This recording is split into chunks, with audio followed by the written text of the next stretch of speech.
We have two kinds of authoritarianism. We have the liberal authoritarianism and the ultra-rightist authoritarianism, and they need each other. The centre-left has almost disappeared. I mean, in Germany, the SPD is down to 16%. The French socialists have essentially disappeared as a political force. What the centre-left has become is a party of industrial pensioners. We, the left, are to a very large extent responsible for having lost the masses, having lost them to the neo-fascist right. The idea that you build a firewall against the far right or against the far left, which is what the CDU did, I think that was a mistake. It will cost them dearly. We used to have a north-south divide, now we have an east-west divide, and this doesn't augur well either for the West or for the East. I would expect the AfD to be the largest party at the next election. Europe is not going to die with a bang, but a whimper is a very real possibility. Elections across Europe this past weekend seem to reveal a continent at a crossroads. It's a bit of a cliche, but that seems to be where we are. We had a result in Romania, the conclusion of the presidential election, which surprised many observers and put the sort of centrist pro-European candidate back in the lead after there was an earlier controversy around a far-right candidate who was, I guess, disbarred. We'll hear more about that. And meanwhile, we've also had the first round of a Polish presidential election, which, if anything, shows a slightly different result. It feels like Eastern and Central Europe, which for so many years, maybe even decades, was considered the sort of poor cousin of Western Europe, the people who should be grateful to be welcomed into the Western economy, are now very much forming their own identity, and their decisions quite possibly will drive the future of the whole of the continent. To try to unpack this for us and work out what might be coming next, I'm delighted that we have our duo joining from Greece. It is Yanis Varoufakis, economist, writer, and former finance minister of Greece, and of course Wolfgang Münchau, German, but I believe coming to us from the UK today, and himself an economist and a Euro observer of the highest order. Welcome both. It's good to be here, Freddie. Thank you, Freddie. Yanis, can we start with you and let's talk about Romania? It wasn't exactly what people predicted. A lot of people thought that the candidate of the right would win. What should we make of what happened, do you think? Well, it's interesting that we had elections both in Romania and in Poland. Before I go into the election result, let me just quip that, interestingly, Romania is not Poland. It may be a former Warsaw Pact country, but unlike Poland, Hungary, Slovakia, and maybe the Czech Republic, Romania never became enmeshed in the German industrial machinery after the country's accession to the European Union. And the result is a paradox. On the one hand, we have a country with very high GDP growth compared to other countries. But it's mostly GDP growth that was driven by consumption on the one hand and European Union subsidies on the other.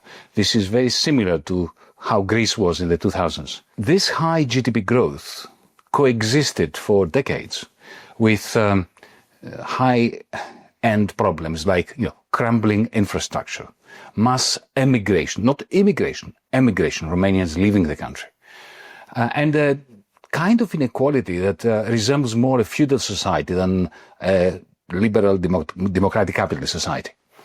So Romania has been for decades now a country in a quasi-permanent transition. It developed a facade of democratic institutions. It entered the European Union. It entered NATO. There were market reforms, but all that concealed with the help of EU funding. Again, very similarly to Greece. It concealed corruption, a deep state corruption, and a process of economic extraction rather than creation. In 2017, maybe some of us remember this, the then government attempted essentially to legalize graft. The result was it triggered a short-lived popular revolt. That revolt was overcome by the ruling duopoly between the Social Democrats, the PSD party, and the Liberals, the PNL party. Together, they managed to adapt to stem the rebellion. For instance, what they did was they raised significantly public sector wages and pensions. This is a standard populist move by Orban, by the right-wing former government in Poland. We've seen this before. But at the same time, they avoided progressive taxation. The result was an interesting equilibrium, a low tax, low investment equilibrium, with endemic corruption and clientelism as the main growth drivers. And simultaneously, I'll say this once more, because it is so important, European Union funds playing their usual role of stabilizing the political system. Now, I'm saying all this because in this context, it's easy to understand how the political scene was ripe for the ultra-rightist populist insurgency. They didn't win the presidency, but they succeeded in securing a stupendous 46% of the vote, which they would not have won, by the way, without a panicking establishment. You mentioned that, Freddie, before, using lawfare against Kalin Georgescu in the first round months ago, a presidential election round which was cancelled because Georgescu did too well. And, that ban elevated another ultra-rightist, George Simeon. Now, George Simeon, the ultra-right, in the end, lost the center, the duopoly, scored a rather credible 54%. But the reason why they won, it seems to me at least, is that they were forced, the two parties, the PSD and the PNL, this duopoly of the center, they were forced by the results of the first round to support in the second round not one of their own, but instead they supported the mayor of Bucharest, Nicusor Dan, who is a conservative outsider, a mathematician who entered politics to fight the establishment's corruption. And here is the delicious contradiction. Whether President-elect Dan, will succeed in turning back the ultra-rightist tide, or prove as ineffective in this regard as Macron was in France, that will all depend, in the end, on the extent to which Dan is willing and able to clash with the oligarchy that helped him get elected. So, to sum up, we have a ruling oligarchic political center that have every reason today to breathe a sigh of relief, but they would be foolish to underestimate the power of the ultra-right that just scored 46%. And in the end, is Mr. Dan going to be able to clash with the people that had him elected, at least with the oligarchy duopoly, parties that he doesn't belong to, but to whom he owes, to a large extent, his election, his very great success story. Allow me just to finish off with a verdict, a broader verdict regarding the situation in the European Union. One thing that we know from Romania is that lawfare of deploying dictatorial means to achieve democratic ends either fails or it poisons democracy as well. Without challenging the oligarchs that back them, even when they win, these centrists, people like Dan, President-elect Dan, may win the battle, but not necessarily the war. We're going to bring Wolfgang in one moment. I just want to push back, if I could, because we had our correspondent Aris Rusinos in Bucharest, who attended both of the parties, what was going to be a party for the loser and what turned out to be a party for Dan's group. And he was talking to some of those supporters, and they seemed genuinely jubilant. These are the more educated Bucharestians. These are people who speak very good English. And they really felt it was very important for them that they have a kind of EU-facing future. And they were frightened by what George Simeon was talking about. It seemed to be a kind of regression for them. Hasn't Romania, if you look at the economy of the past 20 years, done pretty well out of EU membership? And aren't those young people right to be happy today? Of course they are jubilant. But, Freddie, remember what happened in France, in Paris, the jubilation when Emmanuel Macron defeated Le Pen the first time and then the second time. There was equal relief amongst the, as you said, the sophisticated, the beautiful people of Paris, Parisian society, the people who were pro-European, who were, with very good reason, exceptionally worried that somebody like Le Pen might get her hands on the levers of state, especially the police and the secret services and all that. But the reason why I'm bringing Macron up was because, he was the great liberal white hope, the man who would stem the tide of the ultra-right. And instead of doing that, he did exactly the opposite. In the end, he oscillated between being co-opted by the ultra-right. If you look at various pieces of legislation that he introduced that came straight out of the playbook of the defeated Le Pen, and in the last parliamentary election, Le Pen's party was the largest party and Macron's party was effectively demolished. So that is the question about Romania. As for the proposition that the Romanian economy is doing really very well, it's you remember what I just said before, that it's a paradox. On the one hand, you have had very substantial growth, but at the same time, you had almost feudal levels of corruption and inequality. So yes, a lot of the Bucharest elites did very well. They are doing very well, and they have every reason to be jubilant. But the tide of discontent is rising up through the fabric of Romanian society, in the same way that it has been rising through the fabric of British society with Farage, and the French society with Le Pen, Germany with the AfD. This is a general predicament that Europe faces as a result of an overall mishandling of a great crisis and a great opportunity that presented itself to us in 2008. Wolfgang, do you take a similar view there, that this is a sort of blip in the other direction, but the forces of populism will continue to be exerted in Romania? Oh, I think so. I think the force of populism are exerted everywhere. And if the EU money goes, which eventually it will, when Ukraine joins the EU, there will be a lot less money to go around for both Romania and Poland. The growth model would be in question. Economic growth, as Yanis rightly said, depended to a great extent on EU subsidies. So we will see what the EU support will be like if that were to change. I'm very skeptical. We see this everywhere now. The far-right parties, they're all different. And I'm going to talk about Poland in a second. You can't really compare them, but the main political division in most European countries these days is between some party of the center-right, like, Donald Tusk's party in Poland, and some party of the right that's beyond the center-right. Some of them are extremist far-right, and we're making, a lot of distinctions now between different far-right parties. You have Italy, you have the Brothers of Italy, you have Le Pen. Every country has them. The AfD in Germany. They're all different. But they all seem to be now the second party.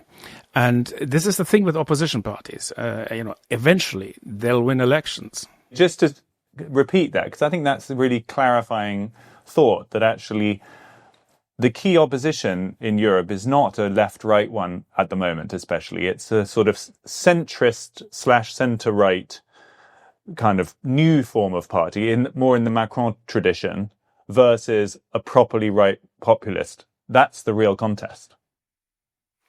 I think so. I mean, whether it's Macron is sort of a special case of that party. For example, the Christian Democrat parties of Germany and Poland are not quite like Macron. Macron was sort of the attempt of a radical center. There's very little radical about the CDU in Germany. And the relations with Macron, they look a little better at the moment with Friedrich Merz, but generally I would say they haven't been well for most of the period since Macron was in government. I would still think that the main party of the main sort of centrist party is not sort of the Macron version. It's the CDU, the civic platform and the civic coalition, as they're called now in Poland. Is this kind of party, Forza Italia in Italy, even though they're smaller these days, Partito Popular in Spain. This is the main type of center party in most European countries. And then there's usually on the other side, not a center-left party, on the other side is a relatively strong party of the right. You see this in East Germany, where the AfD, the Alternative for Germany, is the largest party. And in West Germany, where the Alternative for Germany is the second largest party, where the CDU is the largest party. So that's sort of the kind of divide that you're getting. You get similar, you get different degrees of fragmentation, like the Dutch. I always look at the Dutch politics, very very difficult to comprehend, by the way. The smaller the country in Europe, the harder the politics. But in the Netherlands is massively fragmented, and the main parties seem to be Geert Wilders' party of the far right, which was at the last election the largest party, and a liberal party, the party of Mark Rutte, the former prime minister, who's now the director general of NATO. It's that kind of duality. If you translate this into the UK context, it would be Tories versus Reform. Now, that isn't the confrontation in the UK, as we know, but that would be the equivalent if the Tories were the party of the left and Reform was the other party. Yeah, I mean, the difference between Tories and Keir Starmer, it may not be as dramatic as all that. I guess before we turn our focus a little bit to Poland, I just want to throw it once again back to both of you. I think a lot of people will look at their newspapers this morning and they will see, the right populists didn't win once again. You know, I remember before the election of Donald Trump, we were laughing on these kind of podcasts about how the UK is the anomaly. We've got this sort of boring centrist, centre-left technocrat guy in charge in the form of Keir Starmer. Meanwhile, Donald Trump is re-elected in the US, and we were predicting a kind of sweep of right populism that was going to take over Europe, such that everyone was going to be saying, thank God for Brexit, because we've escaped right-wing Europeans and can be a nice little liberal island in the form of Britain. Hasn't happened. We had Canada and Australia go the other way, and now the first real electoral test in Romania, and the centrists have won. So Yanis, comment on that for me. Doesn't it feel like the effect of Trump has been the opposite of igniting a wave of right populism? Well, I think we have a typical case of a trend with fluctuations above and below. The trend is shifting. Unfortunately, I say this with deep pain in my heart. The trend is shifting towards the ultra-rightists. But of course, there are ups and downs. Some of the results we've had, for reasons that are very specific to the particular country, to the locale, like for instance in Australia you had a pathetic campaign being run by the Liberal Party there. He became the leader of the opposition. The leader of the Liberal Party became more Trumpian than Trump himself. Effectively, he overreached in the pit of Trumpian nastiness. And the result was he got his comeuppance. But even if you look in Australia, in Canada, in Poland, the shift of the center of gravity from the perspective of policy, you can see that it's shifting. Look at Britain, for instance. Keir Starmer won, and yet he's now implementing fully the policies of the Tories when it comes to migration. He's even adopting the language of Enoch Powell, to go many, many decades back. So that's why I'm saying that these results are quite deceptive. We need to look at the policies. We need to look at the narratives. What are the narratives that are moving forward and which ones are falling flat on their face? And as a left-winger, I have to say that we the left, are to a very large extent responsible for having lost the masses. Having lost them to the neo-fascist right. Because people say to me, you lot of the left, you betray the people because you surrender to mass migration, and people don't want to hear about mass migration. And maybe there may be an element of truth to this, but my understanding is that people don't mind when people like me defend migrants or LGBT people. The question they ask us is, who are you prepared to stand up for? Are you prepared to stand up against the powers that be on our behalf? This is blue-collar workers, for instance. Well, the left ceased to stand up for these people decades ago. And even when we promised to do it, in the end, we fell on our knees and succumbed to oligarchic pressures. And the only part of our narrative that we maintained was, pro-migrant or pro-trans or pro-gay and lesbian, which is fine. It becomes a real liability when you're not prepared to be seen by those who have serious problems making ends meet, to be willing to stand up for them against the ones who are enriching themselves at an exponential pace over the last 20 years. Wolfgang, should we bring in the Polish example here? Because you've just returned from Poland, right? And you've spent some time there very recently. What do you find there? Is it similar to what's going on in Romania? No, it's very different from what is Romania. And I think it sort of links nicely with your last question as well. Why did the center, win after Trump's victory? One has to remember that these results in the United States and in Europe are very, very tight. Trump won by a small margin in 2016. And in 2024, and he got defeated by a very small margin in 2020. The Romanian result is close. The Polish election result, I was just looking at the last figures, is very close. It's within, the difference in the first round is within less than 1% between the two leading candidates. Now, none of us, can predict elections to that precision.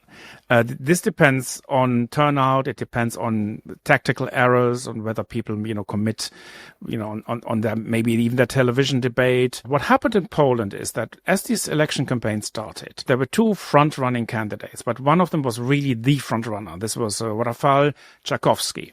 He is a member of the Civic Coalition. This is the party, the center-right party, which is led by Donald Tusk, the Prime Minister of Poland. And Tusk himself won the election, the parliamentary election, in 2023, but he is faced by a president from Andrzej Duda, who is actually from the previous administration. He is a member of the Law and Justice Party.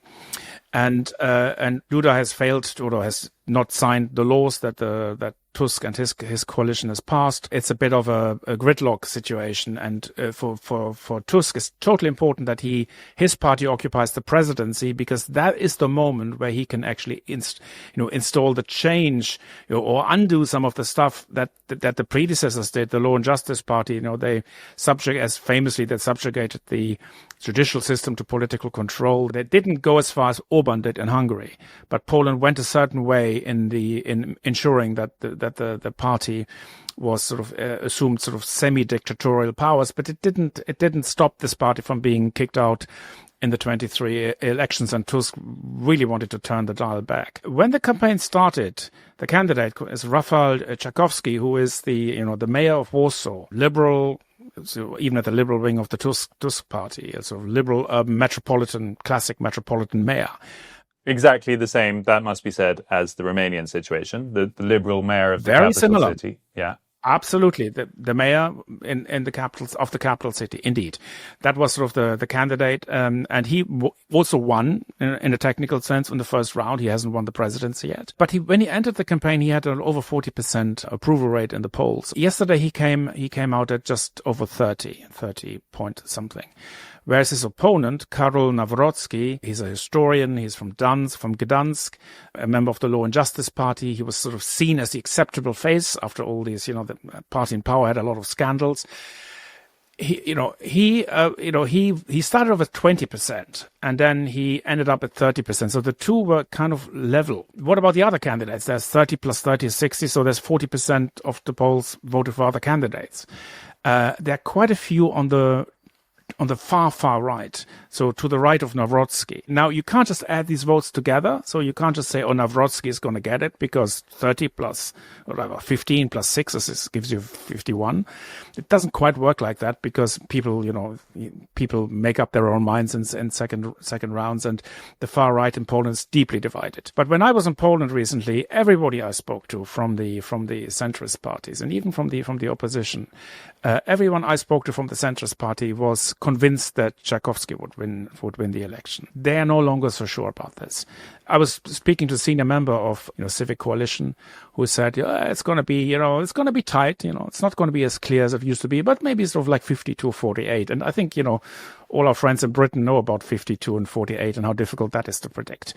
And, 52 and 48 can easily turn into 48 to 52. It's very easy. And, this is all within the polling margin of errors. And we've seen this result was outside the polling margin of errors, because it had the far right, or not the far right, but Law and Justice at 25%, and they got over 30%. And that means it's, 5% that's outside of the error margin. And, Trump was outside of the error margin. So we get a lot of this stuff happening right now. So your sense from Poland, Wolfgang, is not dissimilar to Yanis's sense of Romania, that it's apparently on this sort of superficial level seems like a big win for the centrists.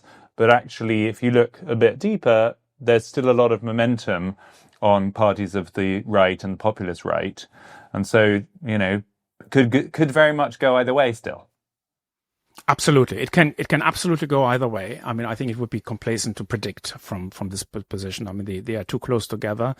And the other part, that there will be polls that will tell us things, but the polls told us that Simeon would win in Romania, and they were wrong. Yeah, Simeon definitely thought he was going to win. He did an interview with UnHerd 2 days ago with a Make America Great cap in his hand, saying he thought it would be a 10% margin, 55-45 to him. And by the way, we're already getting the quite predictable cries of foul from his camp of, it was a stitch-up, it's Euromaidan 2.0. The French ambassador apparently had a particularly powerful role, the Moldovan vote, etc., etc. So there will no doubt be those kind of noises. No matter who wins, you'll get this. You get them the other way around too, don't you? Otherwise, if it's the other side, it's Russian meddling. Right. That's always Remember, the case. in 2016, Trump won because of Russia, which was a toxic lie and one that damaged the Democrats massively. I've been reading newspapers today, Wall Street Journal, Financial Times, The Guardian, and so on. And the way journalists like to frame the Polish election was, a clash between pro-Europeans and anti-Europeans. And in the case of Romania, pro-Europeans and Putinists. And, this is such an inane way of putting it because, look, I dealt with Donald Tusk when he was the president of the European Union Council. So Donald Tusk, for those who don't know and who are watching us now, is the epitome of the pro-European politician. He was prime minister back, years ago. He's prime minister again. In between, he was president of the European Union Council. He's one of the blue-eyed boys of Brussels. And yet, Freddie and Wolfgang can assure you that when he opened his mouth in meetings, in high-powered meetings, I didn't see a pro-European speaking. He conformed to all the memes of a pro-European. But in the end, there was a lot of commonality with Orbán, who is a well-known anti-European in the midst of the European Union. And what commonalities did I detect? In the end, it was, what's in it for me? Now, the French and the Germans, and the Belgians and the Dutch, and some of the Italians, they have this, or used to have, this pro-European approach that, we need to create the political circumstances for an ever closer union. How do we improve our institutions? I mean, they failed in doing it, but at least they were concerned by that. They were bothered by that. There was an active interest in consolidating the political institutions of the European Union. The Eastern Europeans, especially the Poles and the Hungarians, and here I mean the Donald Tusks as well as the Law and Justice crowd, it seems to me that for them, free market democracy was not understood from a European perspective as an idea that needed to be interrogated, that it needed to be debated, that it needed to be defended as you would defend it or not defend it in Britain as part of the Brexit discussion. It was simply a reality that we need to implement these reforms, the transition process for the Polish economy, for the Hungarian economy, and it was a question of whether it would be done more efficiently or less efficiently, faster, slower, perfectly or imperfectly, right? But there was no interest whatsoever from the Donald Tusks coming from Poland or generally from Eastern Europe in participating in this discussion. How do we transform what is a single market and a single currency into a proper European Union? And I think that, people that I disagree staunchly with, like Emmanuel Macron, and even Wolfgang Schäuble back in the day, or, Merz in an earlier version of himself, before he became Chancellor. Now he's almost unrecognizable, to me at least. They cared about these questions. Whereas in Eastern Europe, the European Union is a cash cow. It is a market where we sell our stuff, but don't bother us with political questions. And, this is significant because from where I'm standing, the European Union's greatest weakness, the thing that is going to bring it down in the end, I feel, is the depoliticization of political decisions. It's what really upset the more nuanced amongst the Burkean Brexiteers in the United Kingdom.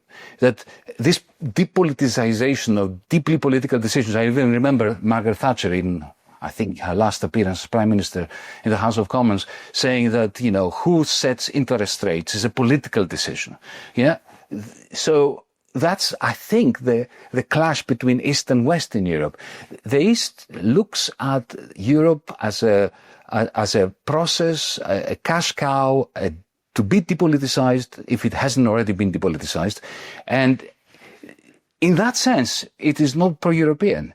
It wants to exploit the European Union as a market, as a set of institutions, but it doesn't want to engage in the very serious political debates on which the future of the European Union hinges. So actually bringing in all of those Eastern countries has kind of diluted, possibly terminally, the true believers in the European project. Is that what we're saying? That where it was considered a kind of generous expansion, that those former communist countries can now dine at the grown-ups table and enjoy the fruits of the wonderful European project, they're actually going to kind of bring it down, potentially.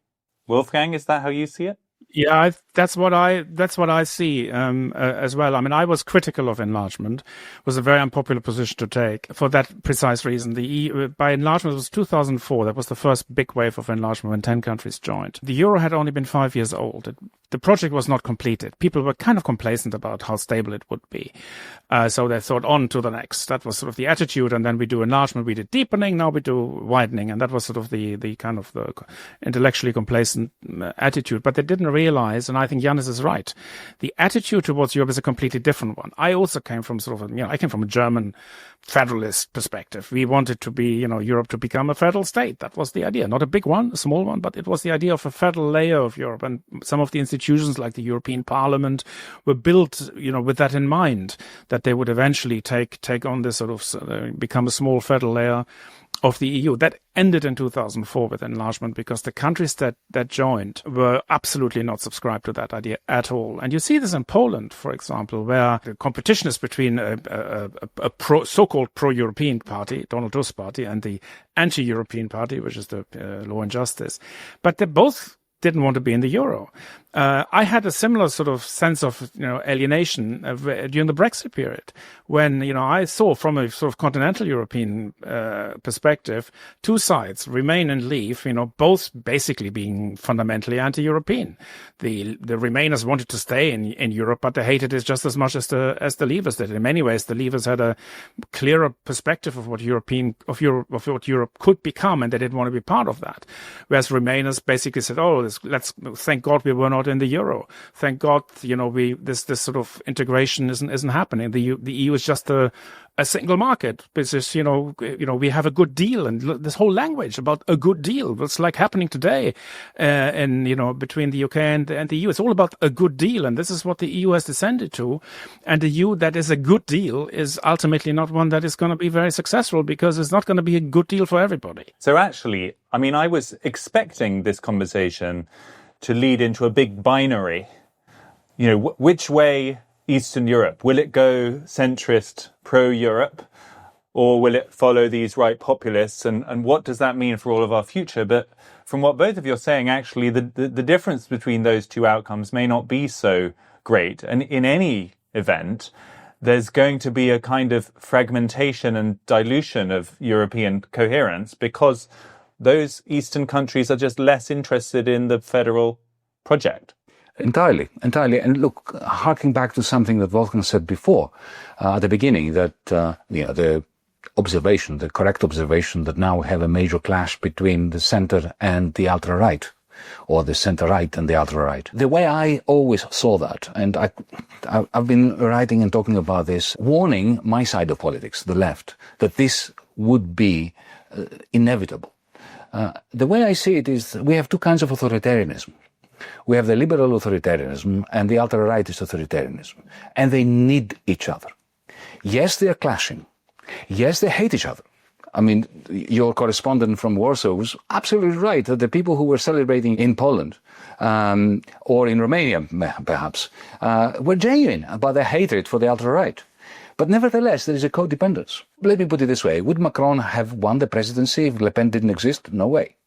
So, if they were smart, Macron should have a little framed picture of Le Pen on his bedside table and thanking her every night, saying a prayer in her name, and she should do the same thing with him. They are absolutely codependent, and they are perpetuating their own power, because in the end, somebody like Le Pen or somebody like the Lord Justice Party in Poland needs a radical center or center-right government to be imposing oligarchic policies which build up discontent amongst the masses. Because it is the ultra-right that harvests that discontent and turns it into its own electoral success. Even 46% not winning, but 46% is a major success story, right, for somebody like Simeon. And then the centrist authoritarians should also be grateful for the rise in the popularity and in the vote of people like Simeon, because that is what makes all these people who don't believe in them get out of bed and go and vote. We had a very large percentage of participation in the election yesterday in Romania because of this dynamic between the centrist authoritarians and the right-wing authoritarians. So does it matter which of those two forces wins in these countries? I mean, how different will the futures be? Of course it does. Of course it does. Because let's face it, if Le Pen wins the presidency of France, a lot of my friends in France are going to have to leave the country because they happen to be black, because they happen to be Muslims, because they happen, not to live comfortably with the idea that somebody like Bardella or Le Pen will control the secret police. So there are real effects in the lives of real people here. But nevertheless, the point is to answer your question, that looking at this as a straightforward clash between two sides misses the point that the two sides essentially feed off each other and they are codependent. This codependency is something we have to take into consideration when we are observing election results like yesterday's. Could I just move to a slightly different emphasis thinking about this Eastern European question, which is we have two economists here.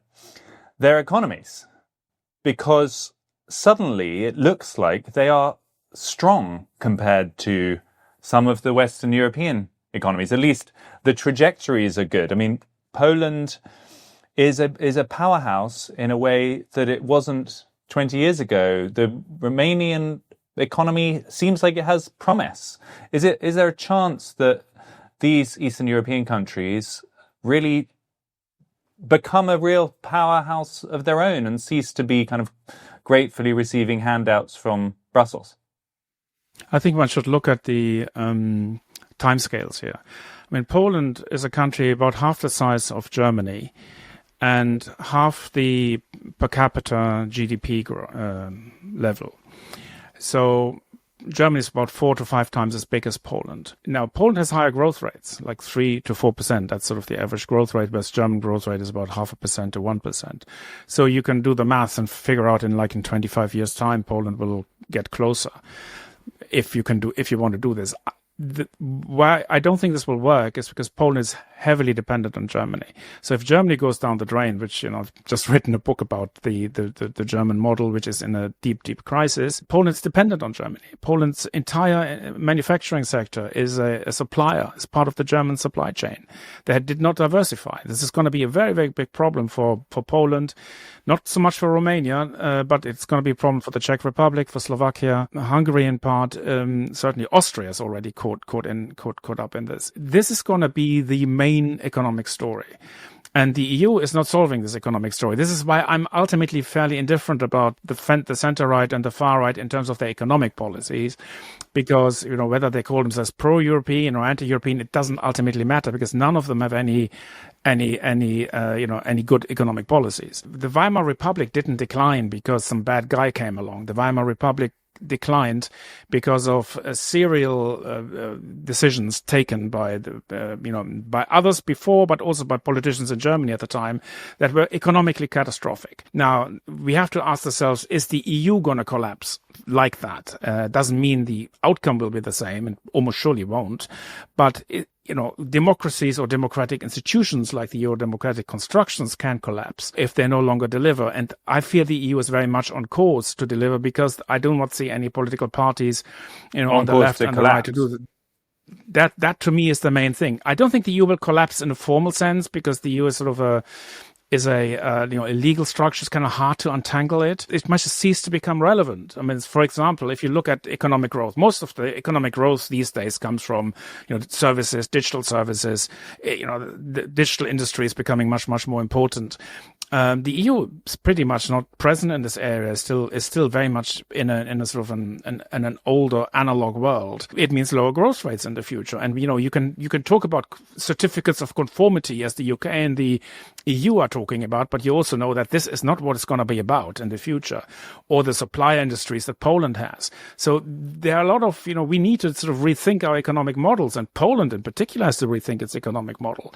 And interestingly enough, in this election, the right and the left have huge differences, or the left, right, the center right and the far right have big differences, but they don't differ on the economy. And they don't differ on foreign policy. So it's like, you wonder, if the two main parties do not differ on foreign policy and economic policy, what do they differ on? They differ on social policy. But on economics, none of them wants to go into the euro. Nobody questions the German model. The Law and Justice Party hate the Germans, whereas the others, they kind of, tolerate. I wouldn't call them pro-German, but they're kind of more pragmatic about this. But they're equally critical about Germany now. But nobody has a plan, or there isn't a discussion about what else Poland should be doing now. Yanis, so the reason for that, of course, is because of the Eastern European countries, 4 of them were utterly intertwined with the German industrial machine. It's Poland, Czech Republic, Hungary, and Slovakia. Slovakia. Of course, I keep thinking of one country called Czechoslovakia because I'm so ancient. Essentially, German industry expanded in these countries, and that was the real engine of growth. The fact that none of them had the euro was particularly helpful as well. The euro is a brake on development. Not just growth, on development. Greece grew immensely, but it grew as a result of a debt-fueled bubble. Whereas those 4 countries that I mentioned, Eastern European countries, grew because German industry essentially expanded in their territory, took over old communist-era factories, built them up as Audi, as Volkswagen, Siemens factories and so on. And this is why you have this tremendous development in those countries. But for that reason, as Wolfgang said, the deindustrialization process, which is apace, is gathering pace and is moving apace in Germany, is going to create structural problems for these countries. And I very much fear that the centrists are the ones who are less prepared to deal with the political repercussions of the deindustrialization of Germany. Whereas countries like Romania and Bulgaria, they're closer to the Greek model. They had some growth. Most of it is due to services. Most of it is due to corruption. Most of it is due to European Union funding. And therefore, that growth doesn't come with development. It comes with underdevelopment and growth. So more of a bubble kind of scenario.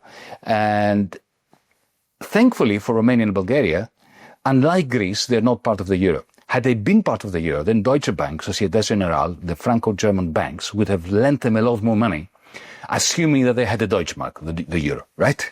And they didn't. So the bubbles in Romania and Bulgaria were not as great as in Greece. This is why Romania and Bulgaria did not collapse after 2009, 2008 like Greece did. But nevertheless, the model is that the development of underdevelopment, as I call it, within that sphere within Eastern Europe, which is very different to the 4 countries I mentioned before. But the whole edifice, again, going back to something that Wolfgang and I said, the European Union budget is shrinking. in terms of its purchasing power. Already, the European Commission cannot fund its day-to-day activities, not easily. The moment they're going to have to spend real money on Ukraine, and I'm not talking about arming Ukraine, I'm talking about helping with Ukraine's reconstruction, which will be part of whatever deal emerges from whether it is Turkey or Saudi Arabia or wherever. There will be a deal at some point, and Europe is going to be called upon to fork out 1 trillion euros, something like 800 billion quid, for Ukraine. And the money is simply not there. And the politics is not there to support new debt to be taken out in order to increase the expenditure of the European Union, which means that funding that has been sustaining the Romanian economy, the Bulgarian economy, the Greek economy, the Spanish economy, but also increasingly the Polish economy and the Slovakian economy, now that they are facing the specter of German deindustrialization, those funds will wither. And the result, I agree with Wolfgang, Europe is not going to die with a bang, but a whimper is a very real possibility. And if you're both right that the economic prospects are not so great in Eastern Europe as well, I suppose that means populists tend to do well when money is short, and nationalists tend to do well. People fall back to kind of national boundaries when they don't feel the money is flowing from the superstate. Absolutely, and this is the political mechanism, and this explains why we have these strange contests between the centre right and the far right. The centre right is also getting more populist. The centre right, as in the UK, you see this too, has taken on the same themes as the far right. In some countries with slightly more success than in others, but generally it is about immigration. It is about there isn't a theme of let's solve the problem.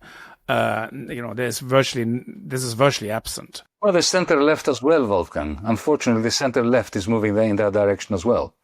Yeah, no, center-left has almost disappeared. I mean, in Germany, the SPD is down to 16%. The French socialists have essentially disappeared as a political force. The Italian Democratic Party is weak. So it's in approximately the same thing. And what the center-left has become is a party of industrial pensioners.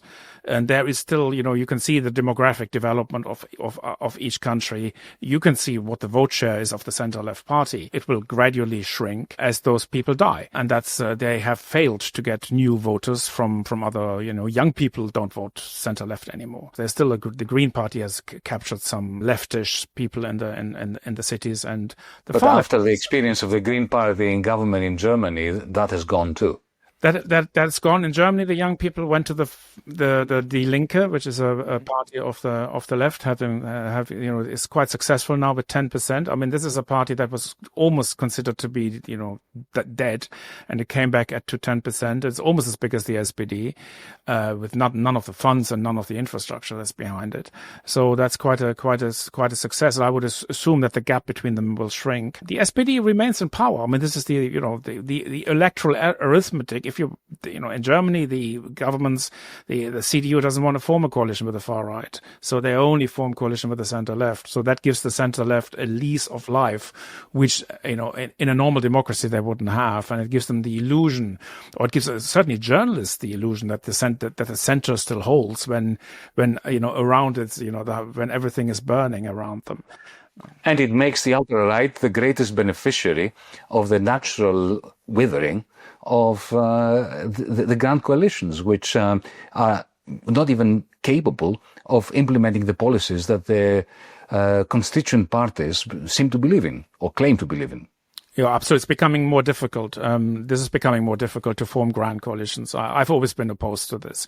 The idea that you build a firewall against the far right or against the far left, which is what the CDU did, I think that was a mistake, and it will cost them dearly. It gives them this sort of the ability to be in government for another 4 years, at the expense of becoming, I would expect the AfD to be the largest party at the next election. And then the only constellation that may well be possible at that time may well be a coalition between the CDU and the AfD, but with the CDU in the junior coalition, as the junior coalition partner. Now, that would be the result of this sort of irresponsible policy of firewalling. It just gives the AfD a size it would otherwise not have There's obtained. one theme I just think we should touch on before our time runs out, which is Russia. Because it was a big part of the Romanian conversation during that election. One of the candidates was much more vocal about opposing some of the aid to Ukraine, seemed to be at least more friendly in rhetoric with Russia. And apparently the voters chose to sort of head in a European direction. How much do each of you think that is a big part of the Eastern Europeans' future decision? The relationship with Russia and the relationship with Ukraine, or are they too also outcomes that are surprisingly close? Well, there is no doubt that there is a natural skepticism about Russia, let me put it very diplomatically, in all those countries that suffered under communism, under Soviet communism, and, where there were Russian troops stationed in their countries. There's no doubt about that. But I believe that over the last 6 months, 8 months, year, the Russian bear is far less of a feature. In the case of Romania, the question for most people, similarly to Greece, is, okay, a very large chunk of what little GDP we have comes from the European Union. What is Putin going to give us? Who is going to replace the common agricultural policy for our farmers? Who is going to replace the structural funding? So it becomes transactional. It's not, I really don't believe that what swayed the public was these big questions about, Dostoevsky versus, Descartes. It's more practical and sordid than that. And especially the way in which the Ukraine war has evolved, where it is absolutely clear that essentially the European Union, in its great lack of wisdom, has tagged along with a policy which was essentially catastrophic for Ukraine. They were leading the Ukrainians down the garden path, and now they keep kick and scream, but they are absolutely incapable of having any impact on the way that the Ukraine war is going to resolve itself. And actually, I believe that the less the Europeans do, the better for Ukraine. People in Romania in particular, they know that the Ukraine war is going to end with a kind of sordid ceasefire. The status quo is going to become a long-term frozen conflict. And I don't believe that in the end they voted with Russia in their minds. Wolfgang, is the same true in Poland, did you find? Everyone in Poland is united in their opposition to Russia.